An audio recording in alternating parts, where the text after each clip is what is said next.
Was the Club World Cup worth it? Is it a tournament that I want to see happening again and again, that I can really get excited about?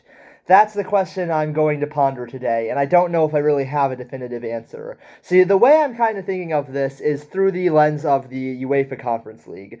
And I think of that because it's kind of a similar idea. It was a very obvious cash grab in the case of the Conference League from UEFA, in case of the Club World Cup from FIFA. Like, I highly doubt they had the interests of the game in mind when UEFA made the Conference League. They were chasing money, and yet, perhaps accidentally, they ended up creating a really fun and entertaining and meaningful tournament in the Conference League. Something that the winners really do care about, and something that gave smaller nations a chance in the spotlight that they don't often get, and smaller teams as well. I mean, like Olympiacos and West Ham winning the Conference League is awesome. And so, even though it was a cash grab by UEFA, it's a tournament I would now passionately defend the existence of. And that's kind of what I want to think of with the Club World Cup.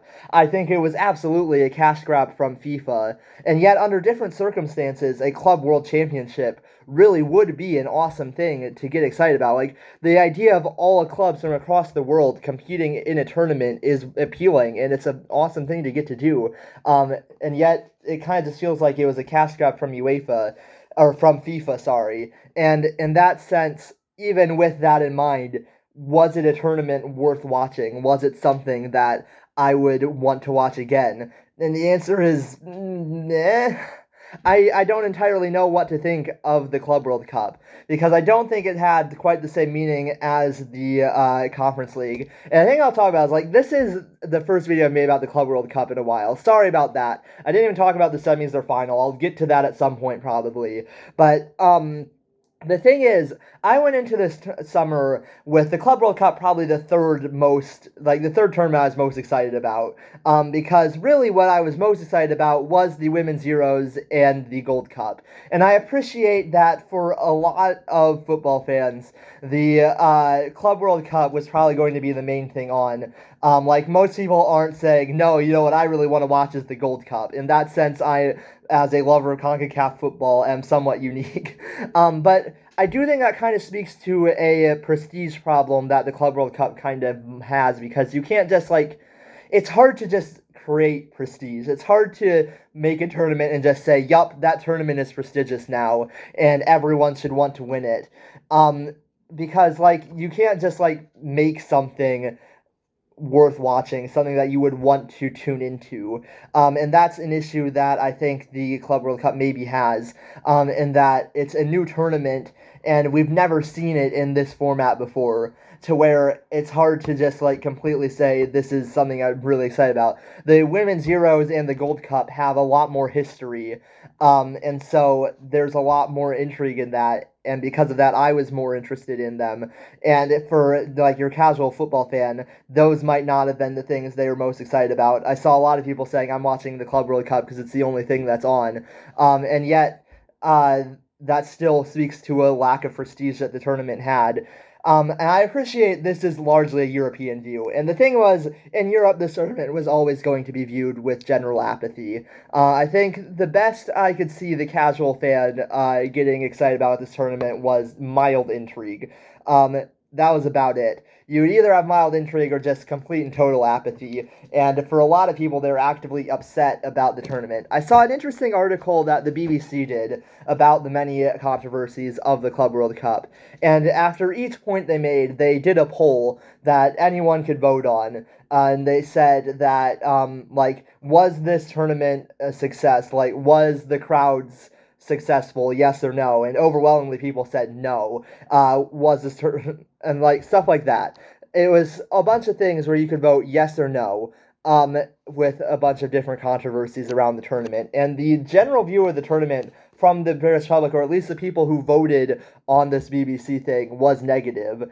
Like, there's a lot of negativity around the tournament, especially in Europe. And yet, there were plenty of teams and nations for which this tournament was massively meaningful. I assume the next one's going to be in Spain and possibly Morocco or Portugal because FIFA likes to have the World Cup host have a tournament they hosted the year before. But I've seen Brazil bid for it, and I would absolutely love for Brazil to be the next host of the Club World Cup because that, like, they fully bought into it.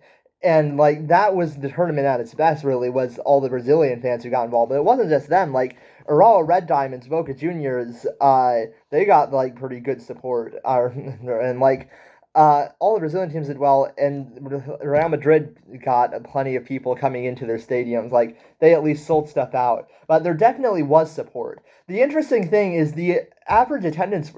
The average attendance for the tournament is actually pretty healthy. Like it's 30 some thousand average attendance. That's not a bad attendance at all. I think the thing with the attendance is the problem might have been more to do with the stadiums that were chosen to host events than the actual attendance itself. Because when you have 20,000 people in a 60,000 seater stadium, it looks really bad. And yet, if you were to do that in an MLS venue, the thing would look sold out. I think that's something interesting we've seen with the women's Euros. That why Switzerland's looked really good as a host is because they haven't had any like massive stadiums for group stage matches. And this isn't to say that women's games can't be like well attended or get big crowds, and plenty of them do. And yet still, when you look at like the Women's World Cup most recently, there were matches where Australia was getting 70,000 people. There were also group games that had like 4,000 or 6,000 people in them. And in a stadium that is really big, that looks awful. And yet, when you have stadiums of like 15,000, and in the group stage, that's kind of more what you would expect for a women's Euro match, that's looked really good. And we haven't really had any problems with the stadiums because they've looked full each time. It's a shame that Switzerland maybe doesn't have at least one or two bigger venues because they could get those as well. But I think overall, those small venues work with the tournament, and that's maybe something FIFA could have considered and thought of more when they were planning host venues for the games, because some of the games did get like 70K plus in attendance. But like that 20,000 game against between Chelsea and LAFC in Atlanta. Firstly, if it were in LA, but obviously LAFC's inclusion in the tournament was a whole thing to where it couldn't happen. It was too late to really like switch things up and have them play in Los Angeles. But like if they had been in LA, that probably would have been better attended. But also, if they had been in an MLS venue, let's say they played in Nashville, all of a sudden 20,000 wouldn't look so bad in Nashville's MLS name, or Cincinnati, like stadiums that did host a few matches. And in those games, it looks a bit better. There's also a degree to which inevitably not every game can be a sellout. Like, I actually would be really excited about games like Ulsan Hyundai versus Mamelodi Sundowns. I think the idea of seeing a Korean and South African team going up against each other is like a really wondrous kind of thing. Like that's the wonders of the global modern football, where you can have teams from completely different continents playing each other. But admittedly, a game between a South African team and a Korean one in America isn't always going to do massively well. Just because I don't think there's many Mamelodi Sundown fans in America. That being said, America does have very large diaspora populations, and I think that's part of the reason why a lot of people want to host games in the United States is because of those diaspora populations. It's kind of a shame because pretty much everyone looks at this and they only see dollar signs, and there is like, it's one of my favorite things about my country, seeing just like this big melting pot of culture. And yet when CONCACAF, when FIFA, anyone else looks at this, what they're seeing is dollar signs. They're not seeing that culture. They're just seeing, how can I exploit this? And like that's why the literal national team of Mexico plays more games in the United States than Mexico. It's all money, and that's where FIFA kind of prioritizes money over the actual well-being of the game. So you see that in ticket prices. Perhaps games like the aforementioned Mamelodi and Ulsan Hyundai, I bring that one up a lot because it was the least attended match. Games like that, perhaps could have gotten a bit better attendance if the tickets were cheaper. Like, it was like £20, I think I saw. And that's not like massively expensive, but still more than some would be willing to pay. Um, but like a lot of the games were so expensive, they did dynamic ticketing prices, and that's another reason why people like hosting events in the United States is because they make so much money from dynamic pricing. Because one of the annoying things about the US is it's just become accepted that owners are going to massively rack up the prices, and because people pay for them, it's basically resale, but before that resale even starts. So it's always going to be expensive, except games ended up not getting big attendances until they slashed prices, which is kind of funny for FIFA. I think they massively overestimated what the attendance would be, but like, I don't think it's a failure that 30 some thousand people were, like, an average of 30 some thousand people were at games. That's still, in my eyes, a success, honestly. And so, again, I think the issue was with stadiums, not with the matches themselves. It's a really long video, sorry about that. I still have a lot to say. There's so much going on with this tournament. We'll get on to the next bit, which is the, like, over-the-top player introductions and all the, like, American stuff. And as an American myself, I can't help but feel a little bit insulted by this. Like, do FIFA really think that this is what they have to do for Americans to be involved? Like, this kind of felt like they just were like, all right, what is every stereotype about American sports culture, this American culture as a whole? Yup, we're not going to do anything to change it. We're just going to throw all of that at the game. This is what America is, right, guys? Like, I don't think Americans need every single player to be announced individually to enjoy the game. I don't. Like, there's this kind of idea that, like, if it's not big and flashy, Americans can't get excited about it. But, like, why? Sure we can. Have you seen college football support in the United States? A lot of those things aren't flashy. They're going to support their team, and there's not, like, they can come and they can just enjoy the game. It's not like Americans are so unable to appreciate football that if it's not 8 billion things being thrown at them that they can't appreciate it. And I get frustrated about this because I think that there's this, like, sort of distrust of American fans, and I don't think that's fair to Americans. I talked about this before with MLS, kind of, when they started. They tried to do American things. Like, us Americans, we're too dumb to understand a clock that goes up. So let's do countdown clocks. Us Americans, we're too dumb to understand a draw. But when they started doing these things, they did, like, shootouts instead of draws if the match ended in a tie. And then eventually they stopped doing them because it didn't work, and they just adopted the normal stuff that happens around football. And that's okay. And it's also okay for Americans to like that. Like, I mean, I just don't think we need all these super flashy things. And it kind of seems like FIFA just, like, really went hard on all the American stereotypes when they didn't need to, if that makes sense. So I was frustrated about that. The last thing I think I'd talked about is the money, because for UEFA, like, there's been some complaints about the money that UEFA clubs have made from the tournament, and it might fund a transfer to, but, like, getting 100 million dollars from the tournament, that's not insignificant, but it's also not going to massively change the structure of club football in Europe. Like, Chelsea have spent over £2 billion in the last 5 years on transfers alone. What's another 100 million going to do to that? But what I'm more worried about is what it's going to do to nations outside of Europe. What it's going to do to the clubs who now have massive access to resources that everyone else on their continent doesn't have. Nowhere am I more worried about this than Oceania, because Auckland City got $1 million from being in this tournament.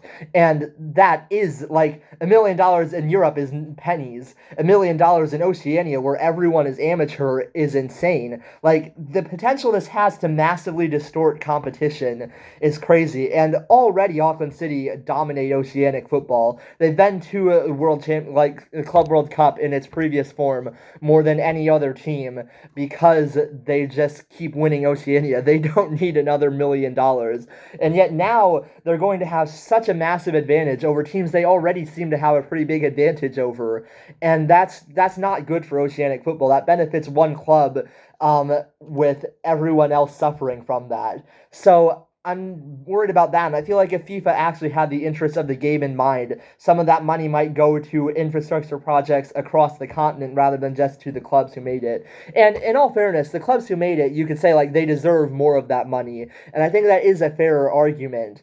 It's just that the amount of money they're getting, and it's not just Oceania. Like in Africa, for instance, as far as I can tell, there are four leagues that are by some distance ahead of everyone else in the continent. So South Africa, Tunisia, Morocco, and Egypt have very strong developed leagues in comparison to everyone else in Africa. And what four nations were represented from Africa in the Club World Cup? Well, we had Mamelodi Sundowns from South Africa, Wydad from Morocco, we had Esperance from Tunisia, and Al Ahly from Egypt. Those are the four leagues that probably least need the amount of money coming in. And if that money had gone to other leagues across Africa, like so, at least some of that, I just think like the potential it has to distort other continents outside of UEFA says to me that FIFA doesn't care about the like the good grace of the game. They don't care about actually growing football. They care about money. And because of that, we're now going to see, and we'll see the consequences in the next 4 years. How much more dominant are Auckland City going to be? Is anyone going to be able to touch Mamelodi Sundowns, Esperance, Wydad, and Al Ahly? Like, I don't know. I'm frustrated by that. Um, Finally, we get into the big question. Does anyone care? I've said a lot of negative things, but the thing is, I really do like the idea of a Club World Cup, and I was really excited about this to see how continents played against each other. And granted, what I was most excited about was how the non-European teams were going to play. Um, but like that's where it was really meaningful. That's where the games meant a lot. And that's really cool. I don't think that a Club World Championship is a bad thing. I think that the way FIFA went about this wasn't necessarily the best, but I don't mind having this sort of event. I think if for a functioning Club World Cup, it's got to be smaller. I think the idea of like the club game just doesn't work in 4 year cycles. International game does, but it's weird to do it with the club game. Like Chelsea, who won it, they got like I'm pretty sure Reece James is the only player on the team who was also there when they won the Champions League 4 years ago that got them into the tournament in the first place. And if one player from that team that actually is the reason you're at the tournament is still on the team, that's a bit odd. Because the club game doesn't work in 4 year cycles. So I think for a proper Club World Championship, Club World Cup to work, it needs to be yearly instead of every 4 years. But also, if it's going to be yearly, it can't be as massive as the Club World Cup was this year. I think at most teams should be playing 3 games, maybe 4 if you really want to stretch it. But I think like firstly, there shouldn't be a group stage because the group stage just there's not space for it. I think if you do straight knockouts with 8 to 16 teams, that perhaps is a better functioning Club World Cup, in my opinion. But I don't think that the Club World Cup is a bad thing, and I think some of the apathy from Europe has been like frustrating to everyone else because for a lot of like for pretty much everyone outside Europe, this is a meaningful thing. And for them, this is a huge event. So the Club World Cup is a good thing. I like that that clubs from all across the world get to play each other. The tournament definitely needs to be some reform, and I think that a lot of the ways FIFA went about it in the way that they're prioritizing money over the actual good of the game, there needs to be some improvements there. But the tournament itself, I don't think is a bad idea. I'd say it needs to be some sort of reform to keep all the good stuff that happened at it, all the fan culture, all of the upsets. Like we did actually get some upsets. We got Al Ahly and Botafogo beating PSG and Man City. We got Auckland City managing to get a draw. So there are good things to come from this. It's just that I think FIFA need to really sit down and think what's the best version of the Club World Cup. How can we best make something like this work and work well? I don't think that's going to happen though, because Infantino's gone way too hard in on this tournament now to where I don't think he's ever going back now.